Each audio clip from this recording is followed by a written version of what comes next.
네, 오늘 함께 은혜 받으실 하나님의 말씀은 오바댜 1장 10절에서 14절 말씀입니다. 구약 1285쪽에 있는 오바댜 1장 10절에서 14절까지의 말씀 제가 봉독해 올려드리겠습니다. 내가 내 형제 야곱에게 행한 포악으로 말미암아 부끄러움을 당하고 영원히 멸절되리라. 내가 멀리 섰던 날 곧 이방인이 그의 재물을 빼앗아가며 외국인이 그의 성문에 들어가서 예루살렘을 얻기 위하여 제비 뽑던 날에 너도 그들 중 한 사람 같았느니라.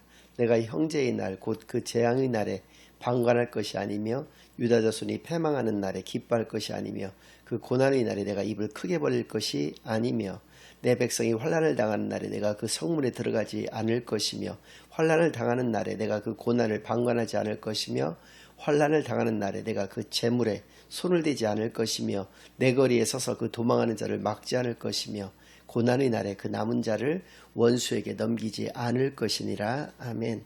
하나님 아버지 감사드립니다. 오늘도 귀한 주일로 교회로 예배로 인도하여 주신 은혜를 진정으로 감사드립니다. 지금 이 시간 저희들이 지난 한 주간 지었던 모든 죄악을 예수 그리스도의 십자가 아래 다 내려놓고 오직 저희들의 온 영과 진리를 다하여 하나님께만 드려지는 예배를 통하여 하나님께서만 영광 받으시는 은혜의 시간으로 이 시간을 인도하여 주시옵소서. 모든 것을 감사드리오며 예수 그리스도의 이름으로 기도드리옵나이다. 아멘. 네, 오늘은 무엇이 죄인가 그 두 번째 시간으로 오늘 본문 말씀을 중심으로 하나님의 말씀을 증거하겠습니다. 우리는 지난 주일에 에돔이 멸망할 수밖에 없었던 원인, 그것은 바로 그들의 포악 때문이었다. 이것을 살펴보았고, 그들이 가지고 있었던 그 포악의 내용 혹은 단계에 대해서도 살펴보았습니다. 그들은 형제국이라고도 할 수 있는 유다가 멸망하는 그때에 그것을 방관하였고 그것을 기뻐하고 즐거워하기까지 했으며 또 얼마 남지도 않았던 그들의 재물에 대해서 약탈하였고 얼마 남지 않은 사람들에게 그들을 노예로 삼거나 노예로 팔거나 노예로 만드는 그러한 악행을 저지름으로 말미암아서 멸망할 수밖에 없었다는 것을 살펴보았습니다. 그리고 그 멸망의 어떤 근저에는 바로 그들의 교만이 자리 잡고 있었던 탓에 그들이 포악할 수밖에 없었다는 것을 말씀을 드렸었는데 그것은 바로 1장 3절과 7절 말씀 가운데 나와 있습니다. 제가 먼저 읽어드리겠습니다.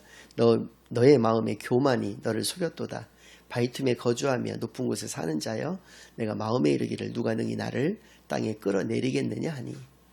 지난주일에 말씀드렸다시피 에돔이라고 하는 나라가 가지고 있는 천혜의 지정학적 어떤 위치가 있었습니다. 그러니까 해발 고도도 굉장히 높았고요. 진입하는 그 곳이 입구가 굉장히 좁았기 때문에 효과적으로 매복만 한다면 적들을 무조건 다 방어해낼 수 있는 그런 어떤 지정학적인 이점에서 오는 그런 마음에서 발로 되어진 그 교만이 있었다는 것이고요. 또 7절 말씀을 통해서 이렇게 말씀해 주고 계시는데 너와 약조한 모든 자들이 다 너를 쫓아 변경에 이르게 하며 너와 화목하던 자들이 너를 속여 이기며 내 먹을 것을 먹는 자들이 내 아래 함정을 파니 내 마음에 지각이 없음이로다. 지각이 없다는 것은 교만으로 말미암아 발생된 그 결과를 의미하는 것인데요. 그것은 무슨 얘기냐면 약조했다, 너와 이렇게 화합하고 지냈다, 화목했다 이런 표현들은 그 당시에 강대국이었던 바벨론과 같은 그런 나라들과 동맹을 맺어서 연합했다라고 하는 것을 의미하거든요. 그러니까 저렇게 세계적인 강대국이 우리와 손을 잡고 있는데 어느 누가 우리를 감히 침략할 수가 있겠는가라는 데서 오는 그런 교만이 있었다는 것입니다. 이게 지정학적인 위치와 그 동맹을 맺은 그런 강대국으로 인한 그 교만이 그들 가운데 있었는데 이 7절 말씀이 의미하는 것은 결국은 그 강대국에 의해서 그들이 동맹을 맺은 강대국에서 배신을 당해서 그들이 BC 5세기도 되기 전에 이미 멸망되어지고 마는 그러한 비참한 결과가 빚어졌다는 것을 이야기를 하고 있는 것입니다. 그래서입니다. 이번 시간에는 하나님께서 그토록 싫어하시는 그 교만으로 인한 죄로 그들이 멸망에 이르렀기 때문에 그렇다면 과연 우리는 어떠한 모습으로 하나님께서 원하시고 기뻐하시는 그런 신앙생활과 삶의 모습을 가져야 될 텐데 그것은 과연 어떠한 모습이겠는가에 대해서 생각해 보는 시간을 갖고자 합니다. 저는 오늘 크게 두 가지로 생각해 보고자 하는데 교만의 반대말은 겸손이기 때문에요. 겸손한 삶이란 어떠한 것이고 우리는 왜 겸손한 삶을 살아가야 할 것인가에 대해서 살펴보고, 두 번째는 우리가 살아가면서 수많은 어떤 위기들을 경험하게 될 것인데요. 그 위기를 기회로 전환할 수 있는 신앙인이 되어야 할 것입니다. 그래서 어떻게 하면 그러한 위기를 기회로 전환할 수 있는 신앙인이 될 것인가에 대해서 생각해보는 그런 시간을 갖겠습니다. 먼저 겸손한 삶에는 세 가지 특징적인 모습이 있습니다. 교만은 악으로 인도하는 지름길이기 때문에 겸손은 선으로 인도하는 지름길이라고 할 수 있기 때문에 선의 특징 세 가지라고 얘기할 수도 있는데, 그 첫 번째는 바로 잘 듣는다는 것입니다. 잘 들어야 한다는 것이죠. 잘 듣는 거에도 세 가지 특징적인 모습이 있어야 합니다. 첫 번째는 가까이 있어야 합니다. 저는 부끄러운 얘기지만 고등학교 때까지는 굉장히 공부를 못했고 대학교 때는 굉장히 공부를 잘했습니다. 근데 고등학교 때까지, 그러니까 대학교 때 그 고등학교 이전까지의 그 차이점은 무엇이었냐면, 대학교 때는 자리를 제가 선택할 수가 있었거든요. 그래서 맨 앞자리에 정 가운데 항상 앉았습니다. 강의 시간마다 이렇게 앉다 보니까 교수님들이 뭐 침 튀는 것도 다 받아야 됐고요. 교수님들의 농담하시는 것까지도 다 노트에 기록해서, 그것을 나중에 이제 시험 보기 전에는 썸머리를 해가지고 다 이렇게 암기하고 그렇게 시험에 응하고 4년 동안을 그렇게 지내다 보니까 결국에는 수석이라고 하는, 수석 졸업이라고 하는 그 결과를 얻어볼 수가 있었는데, 이렇게 제가 대학교 때 공부를 잘할 수 있었던 것은 교수님과 늘 가까이 있었기 때문이라는 것이죠. 우리 신앙생활도 마찬가지입니다. 우리가 하나님과 또 하나님의 말씀과 멀어지면 멀어질수록 그거에 비례해서 겸손한 삶과는 점점 더 멀어지게 된다는 것이죠. 그래서 우리는 늘 하나님의 말씀에 또 하나님과 가까이 하는 그러한 삶과 신앙생활을 해나가야 할 것입니다. 두 번째, 잘 듣는 자의 특징적인 모습은 바로 내 안에 있어야 한다는 것입니다. 너무나 당연한 말씀인데요. 내 안에 영어가 없으면 저는 영어를 말할 수 없을 것입니다. 또 제 안에 중국어가 없다고 한다면 저는 중국어로 말을 할 수 없을 것입니다. 제 안에 성령 하나님께서 좌정하고 계시지 않는다면, 제 안에 하나님의 말씀이 없다라고 한다면 저는 하나님의 말씀을 증거할 수가 없게 될 것이라는 것이죠. 그래서 우리 안에는 반드시 하나님이 계셔야 되고, 그런 임마누엘의 귀한 삶을 살아가야지 우리가 하나님의 자녀로서의 참되고 복되고 합당한 그런 삶을 살아낼 수가 있는 것이기 때문에, 겸손한 그런 삶의 모습, 그 첫 번째가 바로 잘 듣는다는 것이었는데, 그 두 번째 특징이 바로 내 안에 있어야 한다라고 하는 것이었습니다. 세 번째는 바로 순종의 삶을 살아내야 된다는 것이죠. 지난 시간에도 사는 사마리아인의 비유를 말씀드릴 때 율법교사에게 예수님께서 해주신 말씀, 네가 그렇게 정확하게 잘 아는 그 말씀을 지켜 행하라, 너도 가서 이와 같이 하라 라고 말씀하셨던 것을 기억해야 한다는 것입니다. 우리가 아는 것과 행하는 것은 그것이 일치해야 될 터인데 일치하지 않는 경우들이 너무나 많다는 것입니다. 그래서 하나님의 말씀을 알았고 그 뜻을 깨달았다라고 한다면 그 뜻대로 살아가야 한다는 것이죠. 우리의 어떤 삶으로서 말씀이 기록되어질 수 있어야 되는 그러한 놀라운 은혜 가운데에서 살아가는 저 여러분이 되기를 바랍니다. 잘 듣는 자의 세 가지 특징은 가까이 있어야 된다, 또 내 안에 있어야 된다, 순종의 삶을 살아가야 한다라고 하는 것을 깨달아서 잘 듣는 청종의 삶을 살아가는데 부족함이 없기만을 바라겠고요. 두 번째, 겸손한 삶의 특징은 부족함을 늘 깨닫는다라고 하는 것입니다. 시대별로 강자들이 있었습니다. 원시시대와 같은 경우는 약육강식이네 무슨 적자생존이네 이런 말이 있는 것처럼 물리적인 힘이 지배하던 그러한 시대였습니다. 또 중세, 근세, 근대에 이르기까지는 명예와 권력 같은 것들이 그것을 대체하게 되었던 것이죠. 그래서 권력을 잡은 자가 세상을 지배할 수가 있었다는 것입니다. 오늘날은 어떤가? 오늘날은 돈이 세상을 지배하는 것 같습니다. 그래서 물질 만능 시대라는 말이 있고, 누구나가 부자건 그렇지 않은 사람이든 간에 누구나가 머릿속으로는 돈을 많이 가진 자가 세상을 지배한다라고 하는 그런 생각들을 하게 되는 것 같고, 실제로 그러한 사회로 우리가 나아가고 있는 것 같다는 생각이 듭니다. 그런 사람들에게서, 각 시대별로 강자들에게서 본인이 부족함을 느끼는 경우라는 것은 정말 드문 경우라고 할 수가 있겠죠. 그런 경우는 거의 없다라고 얘기해도 과언이 아닐 것입니다. 우리 크리스천들도 마찬가지죠. 예를 들어서 새벽 예배에 나가서 새벽 기도를 잘 드리지 않는다거나 어떤 기도의 어떤 그런 기회에 우리가 기도를 잘 드리지 않는다라고 하는 것은 우리가 부족함을 느끼는, 부족함을 깨닫고 살아가는 인생이라고 결코 볼 수가 없다라고 하는 것이죠. 새벽 예배에 나가서 열심히 하나님께 기도를 올려드리고 기도의 어떤 기회 때마다 하나님께 기도를 올려드리는 그런 삶은 자신의 부족함을 온전히 깨닫고 전적으로 하나님만을 의지하고 하나님만이 나를 도우실 수 있다라고 하는 그런 신앙의 증거고 결과다라고 하는 것을 깨닫게 되기만을 바랍니다. 그래서입니다.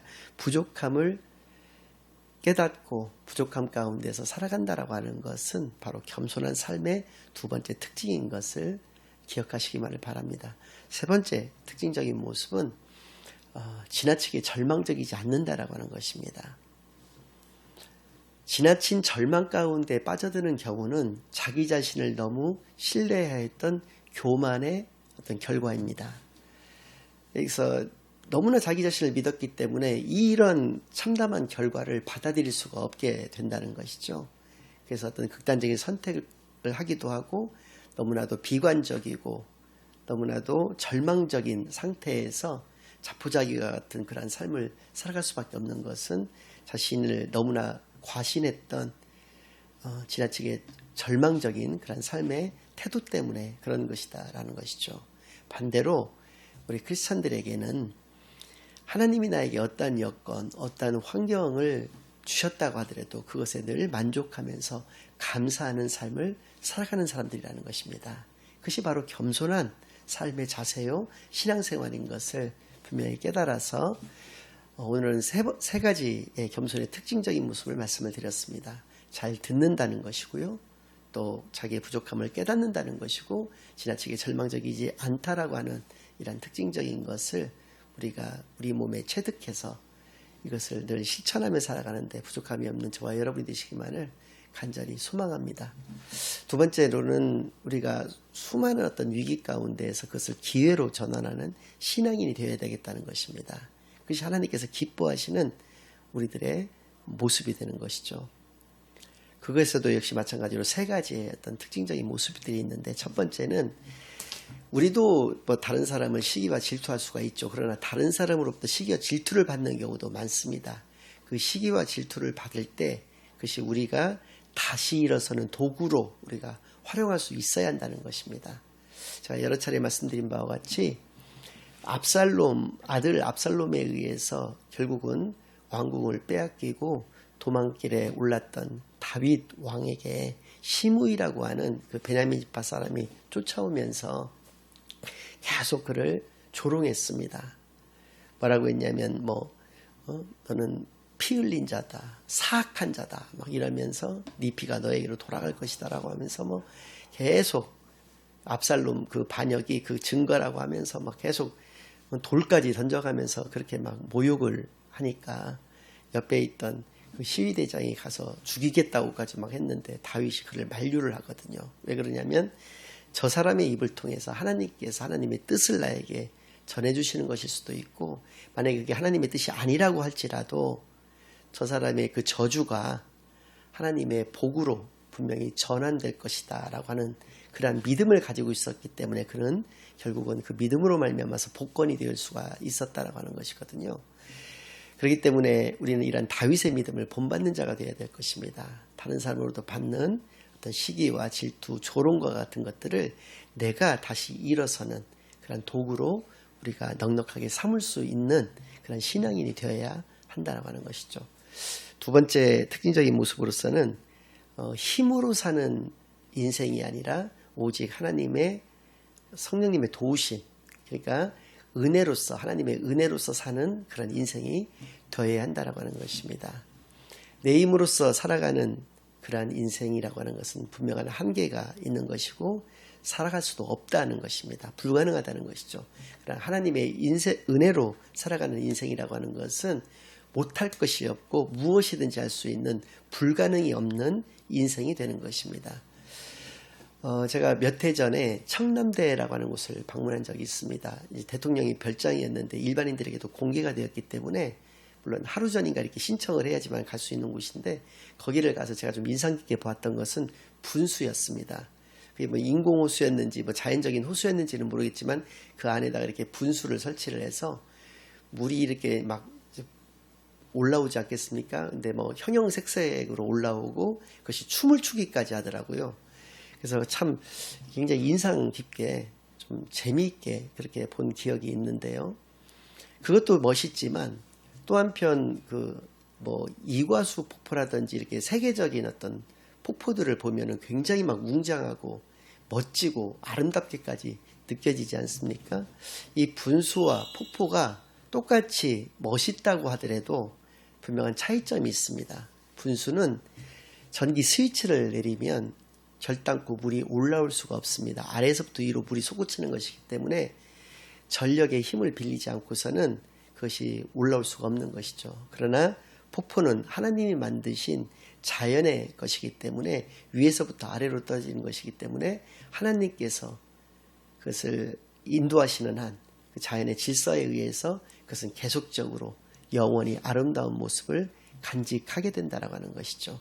그래서 인위적인 것이라고 하는 것은 이렇게 분명한 한계가 있다는 것이고 하나님이 우리에게 주시는 그 선물은 한계가 없다라고 하는 것을 깨닫게 되기만을 바랍니다. 그래서 우리 인생은 오직 하나님의 은혜로서 살아가야 되는 존재임을 깨닫게 되기만을 바라겠고 그럴 때에만이 우리에게 닥친 위기들을 효과적인 기회로 그렇게 전환할 수 있다라고 하는 것을 깨닫게 되기만을 바랍니다. 세 번째는 정말 중요한 것인데요. 우리가 그동안 돌아보지 못했던 것들이 많습니다. 그런 것들을 돌아볼 수 있는 지혜를 가지고 살아가야 한다는 것입니다. 그랬을 때 우리는 우리에게 닥칠 수 있는 현재의 또 미래의 위기까지도 기회로 전환할 수 있고 극복할 수 있다라고 하는 것을 깨닫게 되기를 바랍니다.